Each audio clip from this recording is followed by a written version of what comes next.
Accommodation और food provide भी करती है यहाँ की गवर्नमेंट, तो आपको रिटर्न टिकट तो खुद लेकर के जाना होगा। तो इस वजह से आपको बैंक स्टेटमेंट देखा जाता है। तो बैंक स्टेटमेंट में ये बहुत बड़ी अफवाह फैली हुई है कि आपके अकाउंट में 5 से 6 लाख रुपए होने चाहिए। ऐसा कुछ भी नहीं है। आपका अकाउंट में मिनिमम 2 लाख रुपए भी है तो भी आपका काम हो जाएगा।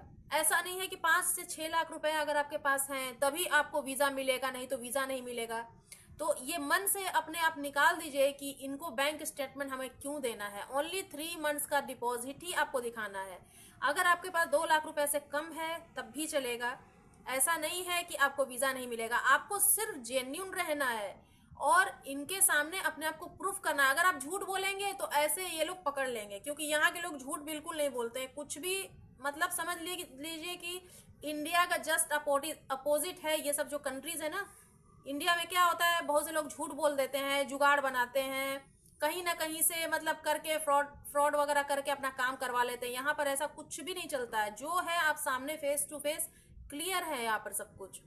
तो इसीलिए मैं कह रही हूँ कि आपको अपना जो बैंक स्टेटमेंट है, मैंने कितनी सारी वीडियो में बताया कि आप अपना बैंक स्टेटमेंट जो है पहले से ही प्रिपेयर करके रखिए। अगर आप जानते हैं कि मुझे वीजा के लिए अप्लाई करना है, आपका एप्लीकेशन का अपॉइंटमेंट का डेट आने वाला है, आपको इंटरव्यू का टाइम आने वाला है, तो आपको बहुत पहले से आपको अपना बैंक का जो स्टेटमेंट है प्रिपेयर करके पहले से ही रखना है, ताकि आपको उसमें से कोई भी फालतू डिपॉजिट करना ही नहीं है। आपको प्रॉपर अपना डिपॉजिट 3 मंथ्स का दिखाना है, क्योंकि चेकलिस्ट में साफ साफ मेंशन किया गया है कि नो डिपॉजिट।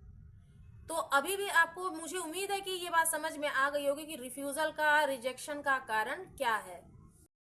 तो आप अपनी सैलरी से रिलेटेड ही अपने बैंक स्टेटमेंट को प्रिपेयर कीजिए। मान लीजिए आपकी सैलरी 20,000 है, तो 20,000 आपकी सैलरी जो है आपके मतलब ऑफिस से ही आपका ट्रांजैक्शन आपकी अकाउंट में ही होगा, तो 20,000 तो आपका आ ही रहा है। प्लस आप 1-2 हज़ार ऊपर से भी डाल देते हैं तो उसमें कोई प्रॉब्लम वाली बात नहीं है, या फिर 1-2 हज़ार कम भी होता है तो उसमें कोई प्रॉब्लम वाली बात नहीं है।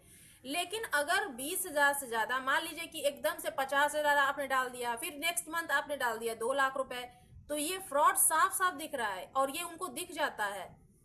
तो ऐसा मत कीजिए। आप अपना बैंक स्टेटमेंट जो है बहुत पहले से ही प्रिपेयर करके रखिए। अगर आपको पता है कि मुझे वीजा के लिए अप्लाई करना है, ये सब एक अफवाह है कि आपके बैंक में, आपके अकाउंट में आपको 5 से 6 लाख रुपए दिखाने पड़ते हैं, 10 लाख रुपए दिखाने पड़ते हैं।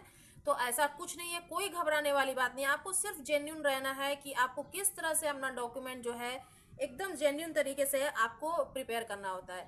तो अब ये बात आती है कि देखिए, नॉर्मल वीजा जो होता है, वर्क वीजा, वो 3 इयर्स का होता है, लॉन्ग टर्म वीजा होता है, और